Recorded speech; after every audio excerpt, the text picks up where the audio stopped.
Welcome to this rapid fire explainer. We're diving straight into one of the most intense, high stakes negotiations and tragic rebellions you'll find in any ancient text. So, we're looking at Numbers chapter 14 today, which is a massive turning point for the Israelites. And since we're on the clock, we're going to unpack this whole pivotal moment in under 3 minutes. Let's get right to it. We open on a scene of just absolute chaos. The Israelites are completely paralyzed by fear after hearing some incredibly intimidating reports about the Promised Land. I mean, they are weeping all through the night, and they literally demand a new captain to lead them backward, right back into their previous captivity in Egypt. They're so terrified, they actually say they wish they had just died in the wilderness instead of facing what's ahead of them. Now, the contrast in mindset here is pretty wild. On one hand, you've got the terrified masses who are so panicked they're ready to stone their own leaders, but on the other hand, you have this minority voice, Joshua and Caleb. They're tearing their clothes in desperation, practically begging the people not to rebel.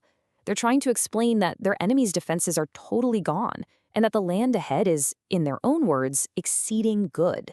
But the crowd just won't listen, and the provocation hits a total breaking point, which triggers a highly dramatic divine response.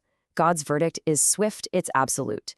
He essentially proposes wiping the slate clean entirely. He tells Moses that he's going to smite the congregation with pestilence, disinherit them completely, and just start over by building a brand new, even mightier nation directly from Moses himself. But that total destruction, it gets averted, and it's all because Moses steps in as a mediator. What he does next is an absolute masterclass in persuasion. Moses doesn't even try to argue that the people are innocent because, well, they aren't. Instead, he uses pure logic. He points out, hey, the Egyptians are going to hear about this.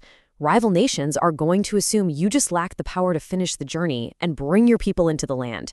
And finally, he directly appeals to God's stated reputation for mercy and long-suffering.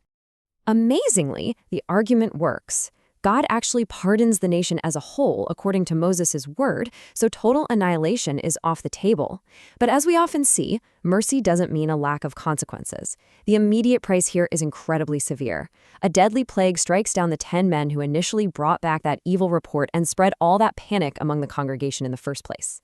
Which brings us to a crucial number, 40. Since those spies searched the land for 40 days and then ultimately rejected it, the Israelites are sentenced to wander the wilderness for 40 years.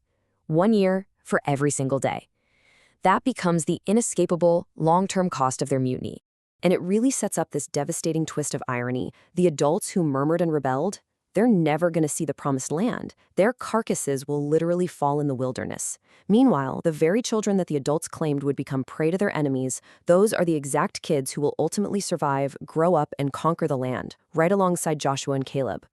Now, you'd think the story ends there, right? But the tragedy concludes with one final, fatal mistake. The Israelites, mourning and finally realizing exactly what they've lost, decide out of sheer guilt to just arrogantly march up the mountain and fight anyway. But they go without Moses, they go without the Ark of the Covenant, and because God is no longer with them in this particular fight, they are disastrously crushed. I mean, utterly defeated and pushed back by the Amalekites and the Canaanites. So, as we wrap up this explainer, we're left to ponder a pretty timeless lesson. We've just seen the catastrophic fallout of letting fear totally dictate our actions. The Israelites tried to reverse their punishment by fighting when it was already way too late. And honestly, it only led to more disaster. It really leaves us with a provocative question. When the full consequences of our fears are finally revealed, is it simply too late to force a different outcome? Thanks so much for learning with me today.